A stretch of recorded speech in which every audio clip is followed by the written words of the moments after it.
Hey guys, Wild Trek here, and today we have something special for you. This is our first sponsored video thanks to Auxbeam, and today we're going to be looking at their new SP-DRL series light bar. The light bar I have installed on my car is a 22-inch LED light bar. As you can see, there's a few cool features about it, and I'm going to walk you through that. That's all coming up on today's video.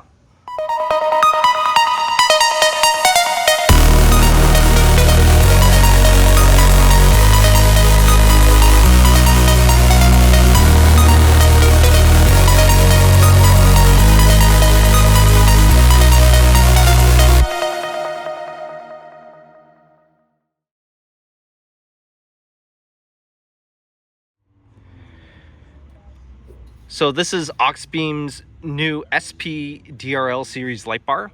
Obviously the coolest, one of the coolest features it has is this LED strip that comes across the light bar here. And it can be configured to be either white or amber. And you'll also notice that the LEDs here are mounted at the bottom, and then they go through a reflector that sends the beam out. Unlike a lot of light bars where the LED is just forward mounted and it disperses, as you'll see in today's video, that this light bar actually has a much more focused beam versus flood, and then you'll be able to see what the beam pattern is like for here. So there are a ton of install videos already on how to wire up light bars and stuff like that. So I'm not going to go into huge depths of what's going on, but what I am going to do is I'll show you how it's installed on my Crosstrek, because that's something that I haven't seen too many light bars set up on the new Crosstreks yet. So I'm going to give you a quick walkthrough on how everything's wired up. All right, so as you can see, I have a CA-tuned off-road brush bar, and that's what this light bar is mounted to. Now, this light bar is cool because you can mount it either from the bottom, like I have, or it also comes with the hardware to mount it from the side. I elected to mount it from the bottom, and these are Nylite brush bar mounts that it's bolted to. Okay, the exit point for the wiring is on the left side of the light bar, or left side facing from the front, right side facing from the rear. Okay, and this just goes underneath and it goes into my engine bay. This is where my install gets a little bit more complicated versus a regular install if you just have the light bar, because I have an Auxbeam AR-600 switch. If you want details on how I've wired the light bar into that switch, look for my AR-600 review video, and that is where I'll show you the details on how this light bar is wired in. But this aside, basically it has one lead that goes to your battery. There's a second lead, which is this yellow wire for the daytime running light. And there's another lead that goes into the cabin through the firewall that leads to this switch here. Now, as I said, because mine goes into a switch panel, my setup's ever so slightly different, but I'm still going to show you what this switch panel does. What this little switch does, and you'll be able to see a little bit of the integration on how I wired the light bar into the switch panel. So there's a few things you need to know is that is common between both the switch panel and the light bar if you were to install it on your own. But the switch panel is tapped into an accessory only fuse, which means none of the light bar or the switch panel work while the car is off. So here is where it's going to be a little bit different than if you were to do just this little switch. So by default, the switch, one of them is going to turn the light bar on and off. The other one is going to control your DRL color. So if I turn on my car, okay, for me, I have the light bar and the DRL are two separate buttons. so I can control them easily without needing to navigate the switch. However, this switch is still important because it allows me to configure the color of the DRL should I choose. So let's see how this works. I'm going to turn the DRL on here. So in the front of the car,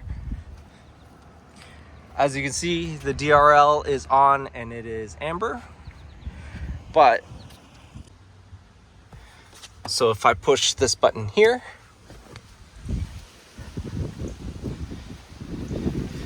the DRL is now white.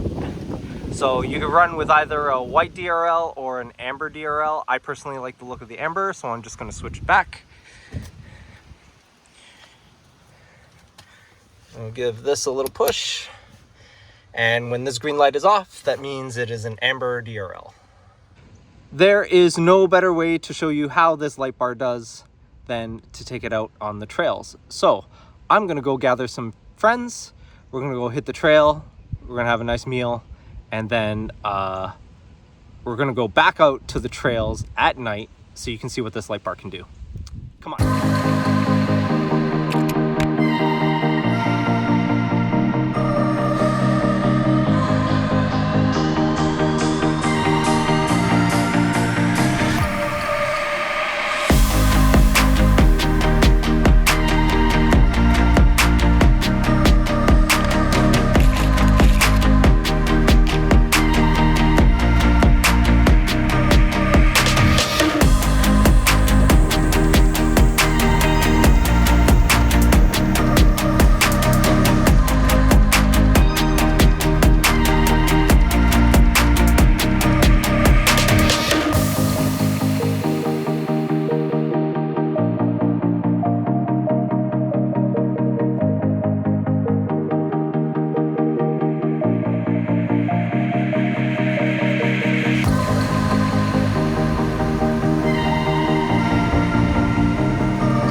Hey guys, so we are going through a trail right now. This is with low beams, fog lights, and the light bar. So you can see the light bar is doing a fantastic job through the trails here.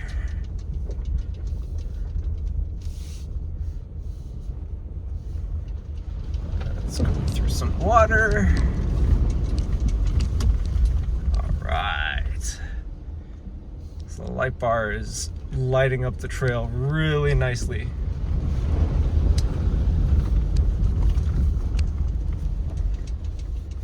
Just to give you an idea, that is without the light bar and just low beams and fog lights. But you can see though, with the light bar on, you see a lot more. So real world, yes, it makes a huge difference. My light bar right now, we've been on the trail for a few hours, so my light bar is covered in quite a bit of mud, but it's not too bad. Obviously it shines through. And this light bar is amazing. You can see that it's kind of centralized in the middle. It's not as much of a flood. It is a bit more centralized beam. As we go through the water here. So there is a warm spot in the middle where this, and that's that parabolic, the parabolic bowl that I was talking to you about earlier when I first introduced the light bar. So this light bar is definitely helping us a lot here on the trails. The Forester in front of me, he's just running high beams. He doesn't have a light bar, and you can see that the light bar is shining not only into his cabin, but when he's not directly in the beam, casts shadow, and it's just super bright.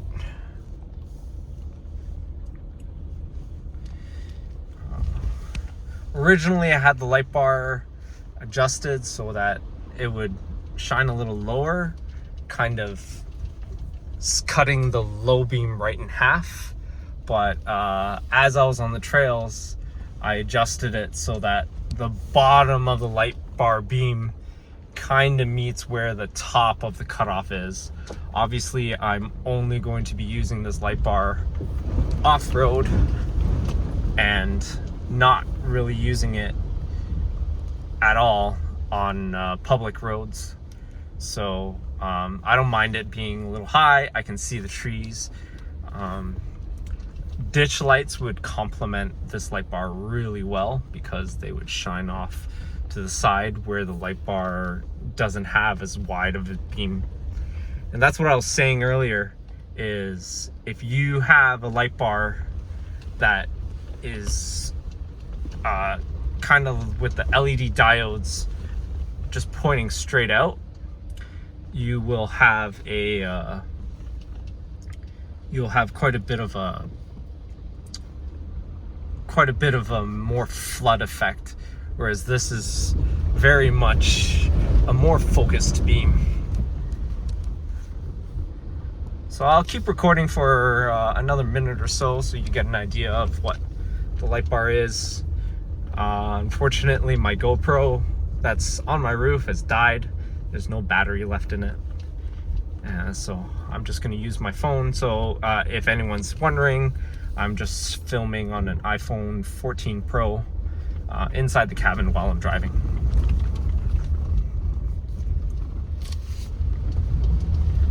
And if it matters, I'm using the main 1x wide lens.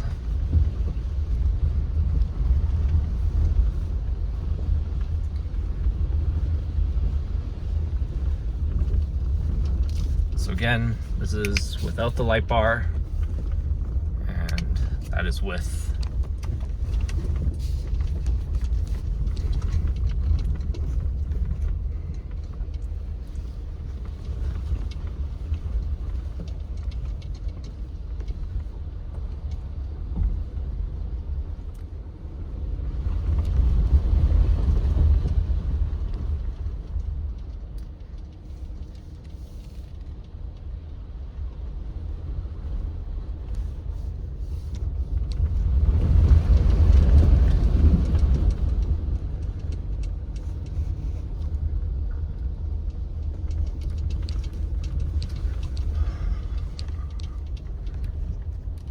So after this, we're gonna find an open field, and I'll kind of show you what the light bar looks like when we're not surrounded by trees.